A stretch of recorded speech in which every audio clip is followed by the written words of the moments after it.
these pictures. You know what? Never mind. I only have 5 minutes, so I'm going to go on. And I think we all can agree that that's wrong, right? But I actually think that not the most of you and the most of us actually doesn't feel really touched about these images, because that's not our reality, right? That's far away in another country, that's even far away in another continent, and we don't live with something like that. I start investigating about this topic, and I find out that most of our waste is shipping in boats to Asian countries. So the more I investigated about it, the more I understood the role that I play here with this topic.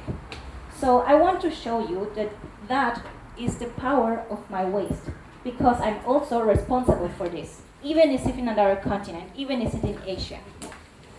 So we currently live in a linear economy where we have a very comfortable life. We took resources from the earth, we created products with it, we buy, we consume, and we do everything we want, and then throw everything away into a landfill. And that's how we live now. I want to present you something that is really meaningful to me and special, and that's the concept of zero waste. Zero waste. The goal of it is to make a circular economy that mimics the nature, because the nature doesn't waste anything, okay? With this circular economy, what we want is to resume and take all resources and make it to reusable, and to take everything again of all our things.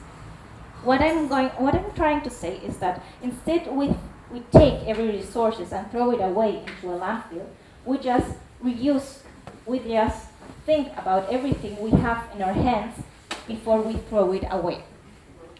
So I tried to make some changes in my daily life, and I tried to use another alternative in order to avoid plastic things, and most of it disposable things about plastic, like for example textile bags. I love these bags, because I don't only use it to go grocery shop, but also, for example, when I go to the bakery and I want to buy a sandwich, I just take one of them, and at that day it's just one thing less that it ends on the garbage.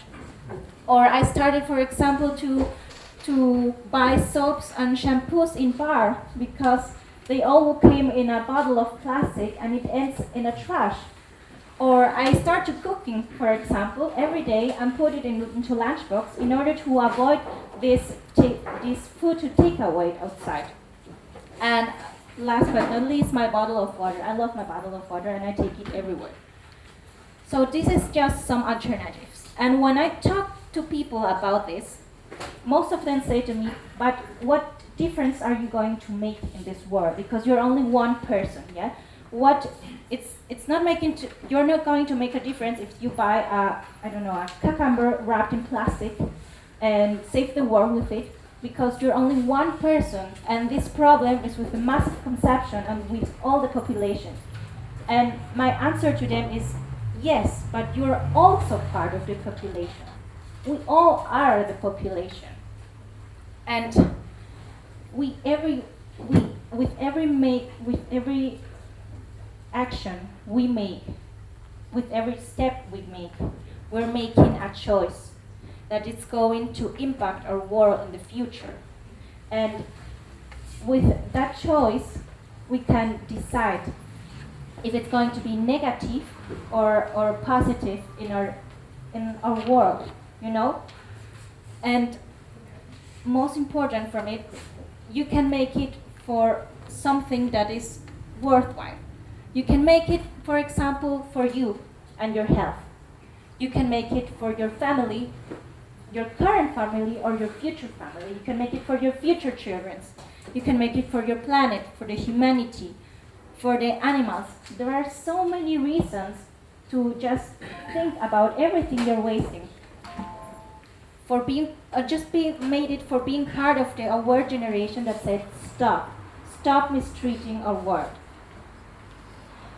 So, I would like my goal of this presentation is just to let you know and just to make a reflection of everything you throw away, that everything that puts in the garbage, or the plastic things that ends here and you only used once. And every time you are throwing something away, just think, is this really necessary? And is there an alternative for it? And please remember and be always aware of the power of your waste.